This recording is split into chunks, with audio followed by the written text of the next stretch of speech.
जय हिंद साथियों, सबको मेरा नमस्कार। आप लोग कैसे हैं? ठीक ठाक होंगे। साथियों, इसके पहले हमने बात किया कर रहे थे इंडियन पॉलिटी के बारे में, हम चर्चा कर रहे थे, जो कि हम इंडियन पॉलिटी में कॉन्स्टिट्यूशन ऑफ इंडिया पढ़ रहे थे, भारतीय संविधान को हम चर्चा कर रहे थे। बेटा अगर आप बात कर रहे हों कि किस चीज़ की हम तैयारी में लगे हुए हैं, तो बेटा ध्यान देना कि यदि आप अगर यूपीएसआई,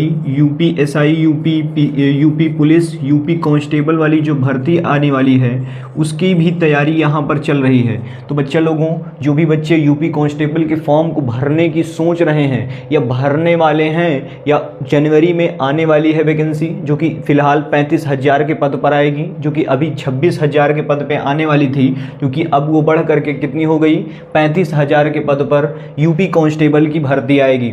और हम इसी के साथ साथ एसएससी सीजीएल, एसएससी जीडी की भी तैयारी कर रहे हैं, एसएससी जीडी में भी लगे हुए हैं। तो बेटा ये क्लास आपके लिए बहुत ही महत्वपूर्ण हो सकती है, ठीक है, जिससे कि अधिक क्वेश्चन आपके बनते हैं यहाँ से। तो इसी की हम चर्चा करने चल रहे हैं। तो आइए स्टार्ट करते हैं। पहली क्लास आपकी है, देखिए आपका ये आज मैं नया भाग पढ़ाऊंगा।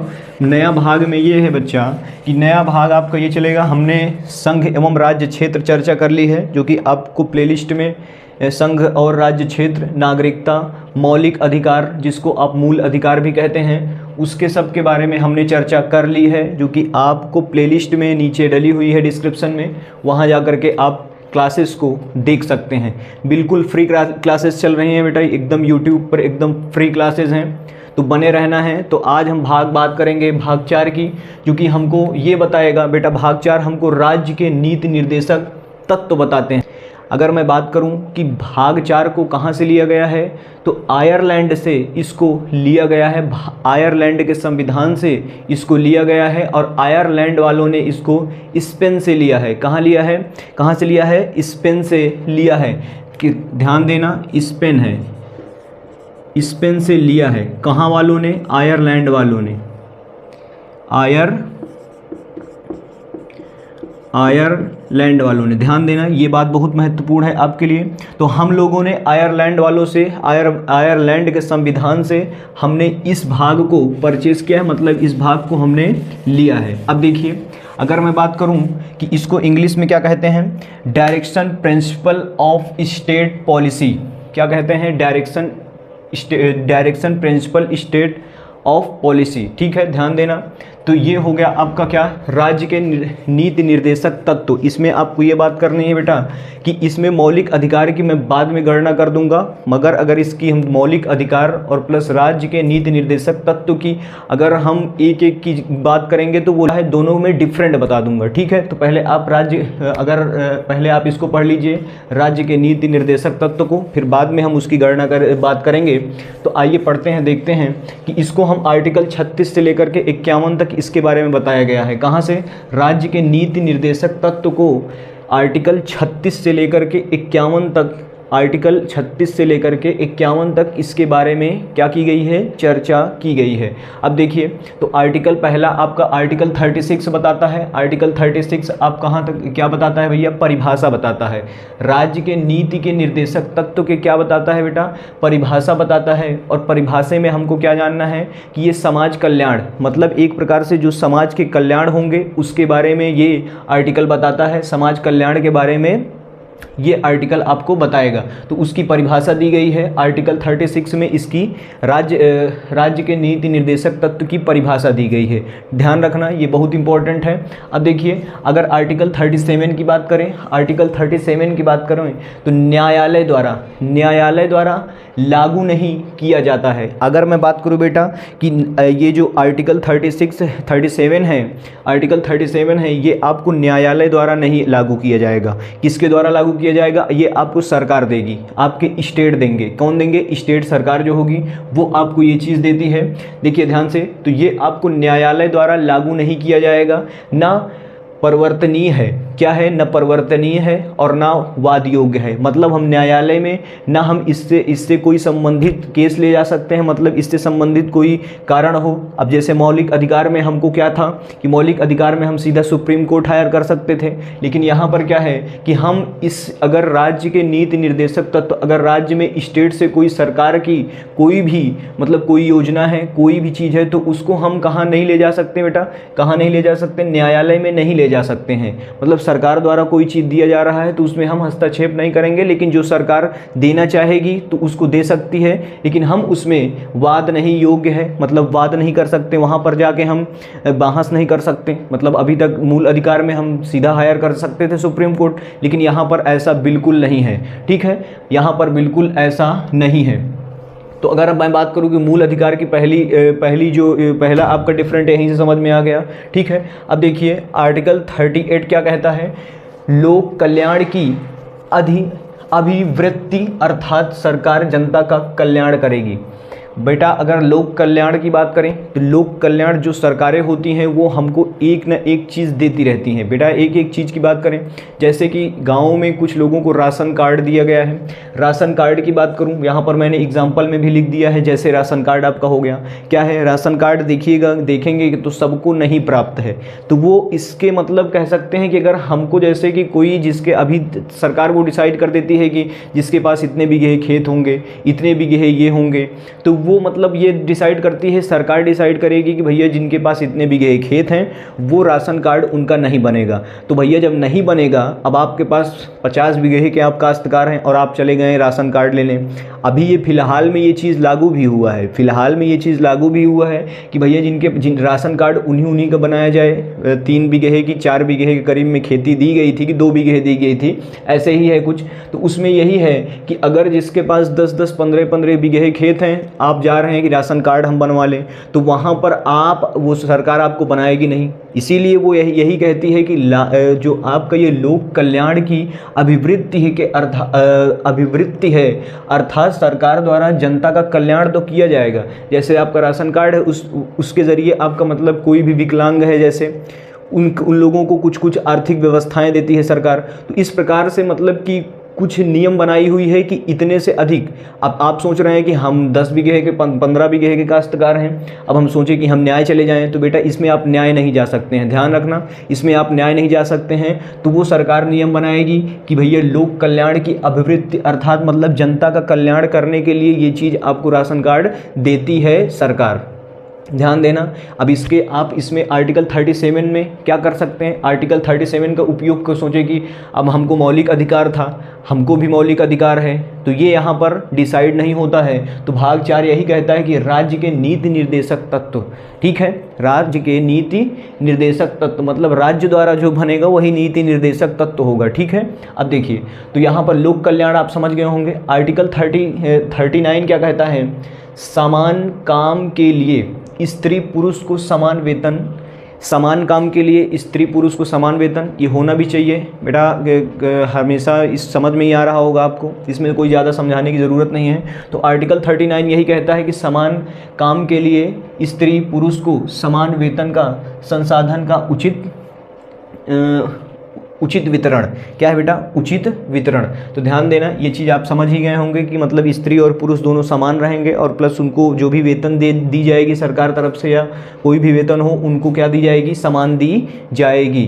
या सरकारी हो, सरकारी में ज़्यादा ये चीज़ फॉलो होगा भैया, जब सरकार के निर्देशक तत्व हैं, राज्य के निर्देशक तत्व हैं, जो स्टेट होगी, जो स्टेट पॉलिसी चलाएगी वही चीज़ आपको फॉलो करना पड़ेगा और वो दोनों के ऊपर फॉलो होगा, एक महिला हो या पुरुष हो, दोनों के ऊपर वो चीज़ फॉलो होगा।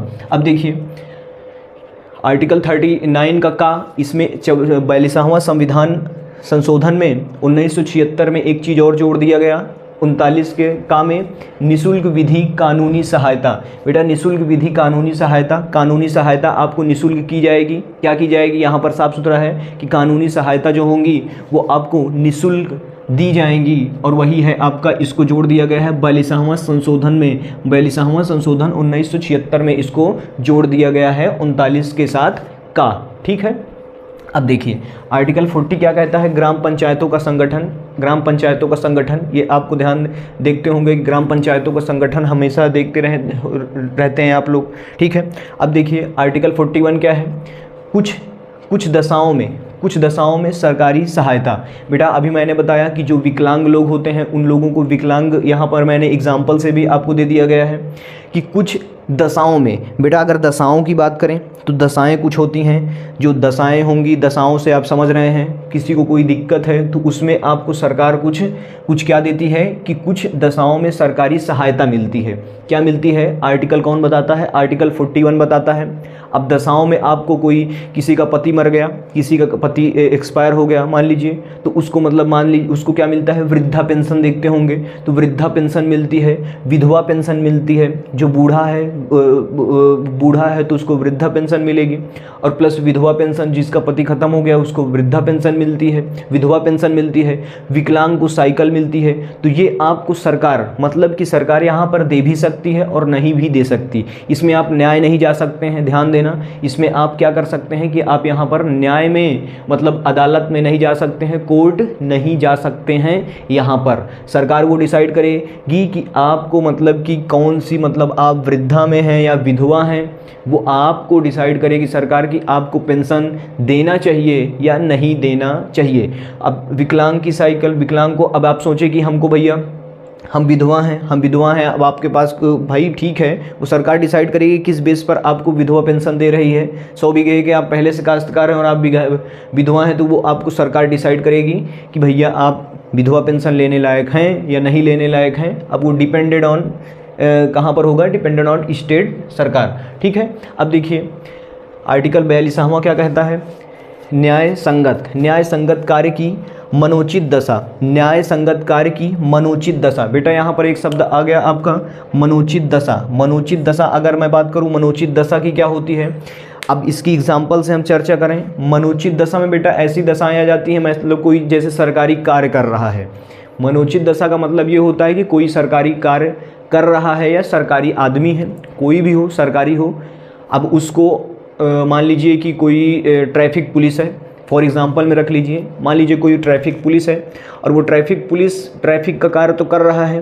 अब बीच में क्या हुआ कि भैया बीच में उसको क्या हुआ, डेंगू हो गया। मान लीजिए उसको क्या हुआ कि डेंगू हो गया, तो डेंगू में अब वो क्या करेगा कि अब उसको क्या होना चाहिए कि अब डेंगू में उसको क्या करने की ज़रूरत है, उसको रिलैक्स लेने की ज़रूरत है। तो रिलैक्स लेने की ज़रूरत है और प्लस वो ड्यूटी में भी रहा है, तो उस प्रकार से मतलब कि वो सरकार कहती है कि आप उनको रिलैक्स के लिए आप उनको कहीं पर बैठा दीजिए या मतलब कि कोई ऑफिस का कार्य दे दीजिए, तब तक के लिए उनको लिखने पढ़ने का कार्य दे सकते हैं। तो वही होती है आपकी मनोचित दशा, मतलब कि मनोचित दशा वही होती है आपकी, ठीक है, ध्यान रखना। अगर मैं बात करूं आगे कि प्रसूति सहायता, बेटा प्रसूति सहायता क्या होती है, प्रसूति सहायता यहाँ पर महिलाओं को दी जाती है। प्रसूति सहायता में जब महिला प्रेगनेंसी केस में होती है तब उनको दी जाती है। तो यहाँ पर इन लोगों की मतलब कि मनोचित दशा में और प्लस प्रसूति दशा में, ये आपके सरकारी कार्य में है, तो यहाँ पर आपकी पेमेंट सरकार नहीं काटती है। जब महिला जब प्रेग्नेंट होती हैं तो उनको मतलब जब 3 महीने पहले से ही उनको क्या दे दी जा सकती है, छुट्टी दे देती है सरकार कि भैया आप जाइए, आप घर में रहिए, रिलैक्स रहिए, मतलब कि उनको प्रॉब्लम नहीं होनी चाहिए। और 3 महीने बाद तक ये सहायता दी रहती है और वहाँ पर ये आर्टिकल के तहत उनकी पेमेंट जो है, जो सरकारी महिलाएं होंगी उनकी पेमेंट नहीं काटी जाती है। क्या होती है कि उनकी पेमेंट नहीं काटी जाती है। अब अगर बात करें कि उनके पति की, तो भैया पति की जब मतलब मान लीजिए कि अब डिलीवरी होने वाली है, तो अब उनको क्या किया जाता है कि 15 दिन पहले ही उनको छुट्टी दे दी जाती है और 15 दिन बाद तक छुट्टी दिए रहते हैं। मतलब 15 दिन पहले और 15 दिन बाद तक छुट्टी दिए रहते हैं, तो उनकी भी वो सैलरी नहीं काटी जाती है। तो ध्यान देना, तो उसको कहते हैं प्रसूति सहायता। क्या कहते हैं, प्रसूति सहायता। मनोचित दशा, कोई भी आप कार्य में लगे हुए हैं और आप अचानक बीमार पड़ गए तो आपको वो कार्य दे दिए जाएं कि आप रिलैक्स भी फील करें और प्लस आप बैठ करके कोई कार्य करें। वो चीज़ मतलब आप पहले खड़े होने का कार्य था, और आप अब इस मनोचित दशा में आपको बैठा करके कार्य करने की ये अनुमति होती है और ये सरकार आपको देती है। और अगर आपको ये दे भी नहीं रही है, मतलब कि अगर आपको मनोचित दशा में है और आपको कोई आपका बड़ा अधिकारी कोई बात हो गई और ये नहीं देना चाह रहा है, तो आप ये नहीं सोच सकते कि हम न्यायालय में जा करके ये न्याय ले लें। वहाँ पर न्यायालय आपको भगा देगी, आर्टिकल 37 के तहत आपको ये भगा देगी। वो अब सोच रहे हैं कि महिला कोई है, अब वो प्रेगनेंसी है, अब वो सोच रहे हैं कि भैया जाए कहीं पर, और वो अगर उसको नहीं मतलब कि अब वो कार्य नहीं कर मतलब कह रही है कि भैया हमको कार्य नहीं करना है, और वो प्लस कोई उसकी सहायता नहीं, डिलीवरी होने वाली है भाई साहब, अब वो कार्य ऑफिस का कार्य देखे या मतलब कि अपने घर का कार्य देखे या अपने बच्चे का कार्य देखे। तो ये होती है आपको मतलब कि यहाँ पर ये दोनों की ये आपको डिसाइड करती है सरकार की, ये मतलब हो ही जाता है एक प्रकार से। लेकिन कुछ ऐसी घटनाएं हो जाती है, मान लीजिए कोई आपदा आ गई, देश पे कोई आपदा आने वाली है, तो इस घटना में भले छुट्टी मतलब कि भले छुट्टी ना दी जाए, और प्लस आपको कोई पीपल एरिया से मतलब कोई जैसे कि कोई ज़्यादा बड़े जगहों पर से आपको हटा करके कोई छोटी जगह दे दी जाए, वो मतलब कि ये डिसाइड कर देती है कि मनोचित दशा की हो ही जाता है एक प्रकार से। ठीक है, अब देखिए ये आपको समझ में आ गया, आर्टिकल भाग 4 आपको समझ में आ गया इतना 42 तक। अब हम बात कर लेंगे कल 51 तक, पूरी कल ख़त्म कर देंगे इसको। आर्टिकल राज्य के नीति निर्देशक तत्व तो 2 क्लास में आपकी ख़त्म हो जाएंगे। बने रहना है आपको, ये सब आप नोट कर लीजिएगा, कुछ भी छूटना नहीं चाहिए बेटा। ठीक है, लगे रहना बेहतर तरीके से, शानदार, ज़बरदस्त, जिंदाबाद। ठीक है, मैं बना हूँ आपके साथ बेहतरीन को और भी बेहतर बनाने के लिए। 0 से हीरो तक का सफ़र लेके चल रहे हैं, कोई भी दिक्कत नहीं है। यूपी कांस्टेबल की तैयारी कर रहे हैं तो लगे रहिए, बिल्कुल भी टेंशन मत लीजिए, यही सब आपके पूछे जाएंगे। बस थोड़ा आप इसको पढ़ लीजिएगा, डीपली घुस करके थोड़ा मतलब मैं तो बता रहा हूँ उस पर आप ध्यान दीजिएगा बस। ठीक है, मिलते हैं बच्चा नेक्स्ट क्लास में, तब तक के लिए बने रहना, शानदार, ज़बरदस्त, जिंदाबाद। तब तक के लिए जय हिंद।